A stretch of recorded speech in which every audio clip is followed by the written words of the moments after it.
Hello, my beautiful soul. Welcome back. You're watching Awaken and Align. Welcome to episode 2 of our mini series. I'm Michaela, your guide to holistic wellness.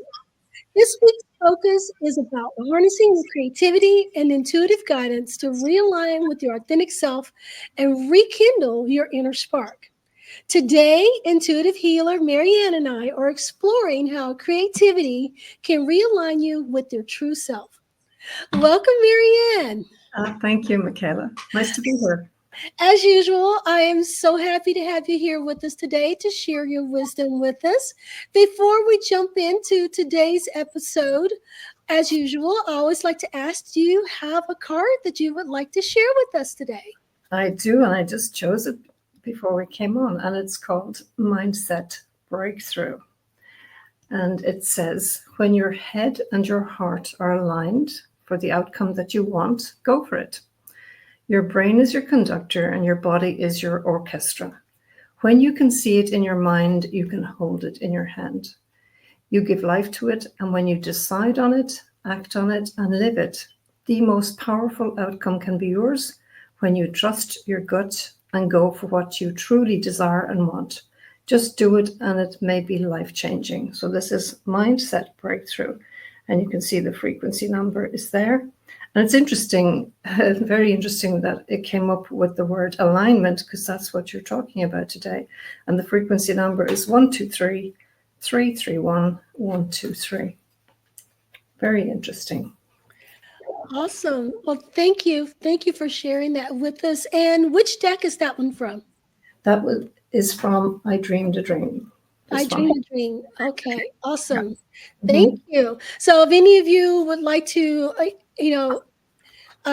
indulge in the wisdom of our cards, we will drop those links for you if you want to get your own set of cards that you can pull, because we're actually going to be talking a little bit more about our cards on today's episode a little bit. So I just wanted to throw that out there for you. All right, so let's jump in then to the discussion at hand. So how does tapping into creativity and intuition help us realign with our authentic selves? Well, for me, intuition and creativity bypasses the analytical mind, and it allows you to connect with your inner self, right? So even the part of us that remembers, because when we can remember, or it goes past our conditioning, it's into the true authentic self. That it is for me. And actually, when I look at the card, and it says, when you can see it in your mind, you can hold it in your hand. Michaela, that just reminds me, again, getting into creativity, of a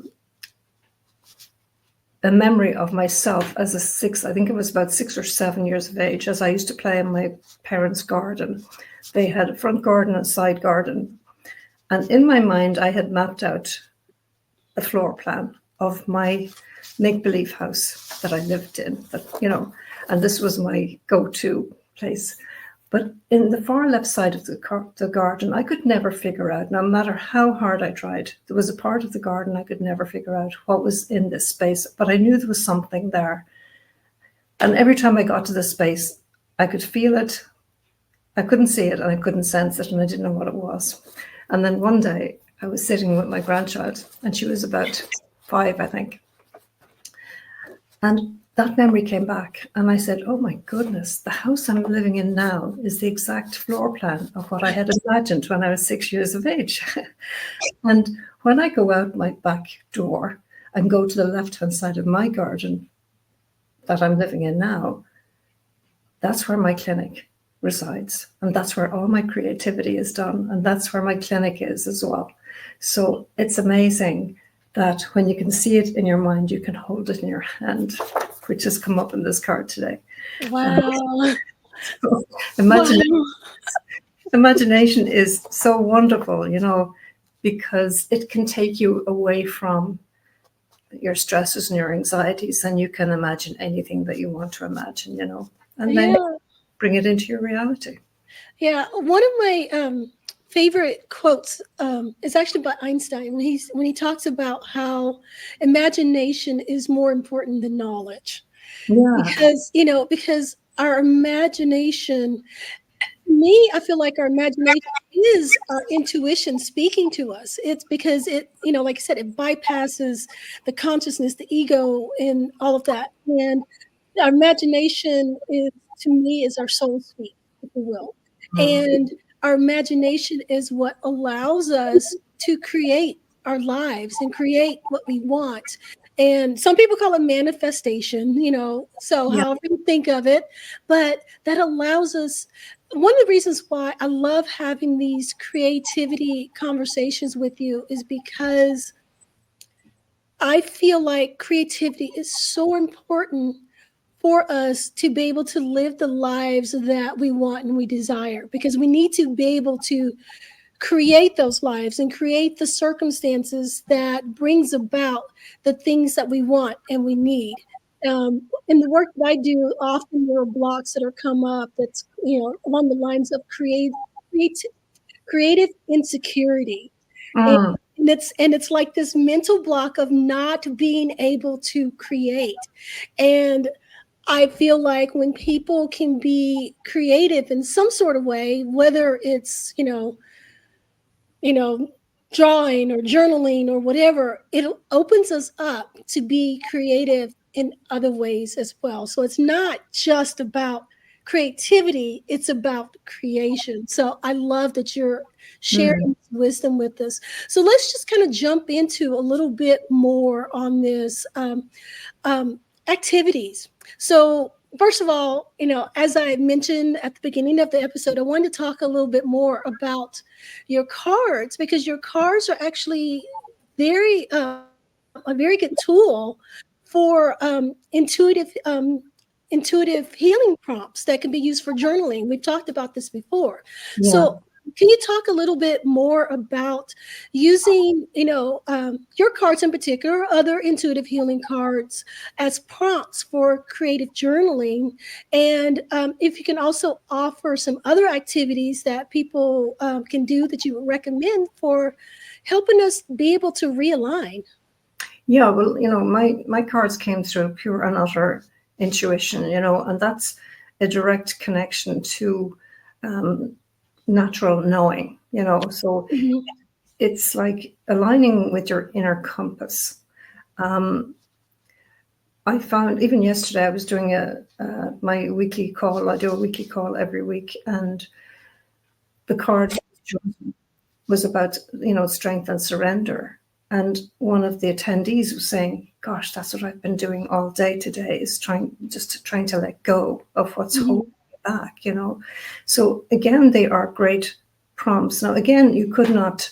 It's like pulling this card today. The word align is in there. I didn't even know the Mhm. word align was going to be in there. So this is the connectivity of these Yeah. cards and how they can manifest, and they can actually just prompt and get you thinking maybe in ways that you wouldn't have thought, and saying, "Gosh, I didn't even realize," but that's after sparking, like that image I had just shared with you Mhm. as the childhood image. It just sparked a memory. But that's your internal compass, and rather than it being a pressure, it's a release. Yes. Being able to connect naturally with and that knowing and doing, and just allowing yourself to be, because we are human beings rather than human doing. So it's all about being and being happy within yourself, if that Yeah. makes sense. Yeah, absolutely, absolutely. And again, do you have some activities that you would recommend for people to help them realign? Absolutely. I think the best activity is the one that you'll do. Okay. So, I love that. I love that. so I mean, if you like, for me, it's doodling. If I can't get near paints or color, I'll doodle. I've so many notebooks that I would be on. Even at a meeting, I will doodle while I'm on a meeting or on a Yeah. call. I doodle. But that's what I do. Now, dancing is another thing. But when you're in an environment where you can't listen to music and you can't move a lot, but even just doodling with even both hands is fantastic, because you're connecting left and right brain. together when you're doodling with both hands at the same time and in a mirror image. So it's not that one hand is doing one thing and the other is doing another. They're actually mirror imaging themselves. And that's a great way of reconnecting. It also gets the left and right brain connection and top bottom of the brain connected, so that gives you the feel good factor. And when we have movement, now even if it is just wrist movement, when we have movement like that, your body starts to release dopamine, serotonin, so they're the feel-good factor hormones. Right. So that's what I would recommend, any sort of movement. But the best thing that you can do is the activity that you like doing. Yeah, I love that. Yeah, it reminds me of when I am trying to encourage my clients to do more physical movement. And I always tell them, it's an activity that you enjoy. It's like if you enjoy dancing, just dance. It doesn't have to be like going to the gym and working out. It can be going for a walk if you enjoy walking. It can be, putting on some music and dancing around the house. It can even be, if you enjoy cleaning, it can be cleaning your house. It's an activity that you would enjoy. So I love that you brought that into it. It's an activity that you would enjoy. So awesome. And the one thing too about cleaning the house, there's nothing to stop you taking out I think you call it a vacuum over there. We call it a Hoover, you're running the Hoover over the carpets and the floors. Turn on some boppy music and dance with the Hoover. So you're doing things at the one time, Exactly. I love dual activity, and sometimes I do more than dual activity. I think I've said this to you before, like when I'm doing my creations, my knitting and that, I'll do it when I'm on the trampoline. Yeah. But I could also be watching a documentary on my laptop at the same time. Well, the interesting thing too about when you're doing movement with mind work too, I find that it makes it stick better as well, because it's like it's coming from multiple forefronts, and so it's almost like it stays with you more. It sticks better. So I thoroughly agree with that, Michaela, because I could be, as I say, watching a documentary or listening in on a meeting, and what I'll have here on my lap is I'll be knitting away, but nobody will know that I'm knitting away because they don't see me doing it. I just do it automatic. Yeah. But I take in more information and I retain more information because I'm doing something I love. And as well as that information is retained even more, Right. And then the other thing too, sorry to interrupt you, like the movement helps the hippocampus in the brain, to get stronger, and that's fantastic for, particularly as we get older, to maintain a good level of activity. And it's also responsible for long-term retaining memory. So the bigger the hippocampus, the better, and the more you're going to retain. So just do it. Yeah, exactly. Yeah, what I was going to say is that you're also associating something positive with that information as well. And so it also makes your brain want it more, because there's something positive with the activity that you enjoy that's associated with it. So, which the opposite is true for trauma. And that's the reason why it's very, very important to look at the emotional aspects of physical issues that are going on. But that's a conversation for another time. So, so we're looking at the positive aspect, the positive side of that, of associating something positive with the information to be retained. So awesome. All right. So, well, thank you for joining us today. Do you have anything else that you would like to leave the audience with as a final takeaway? I think the final takeaway, probably based on what we've just said, sometimes letting go is harder than holding on, but letting go is so powerful.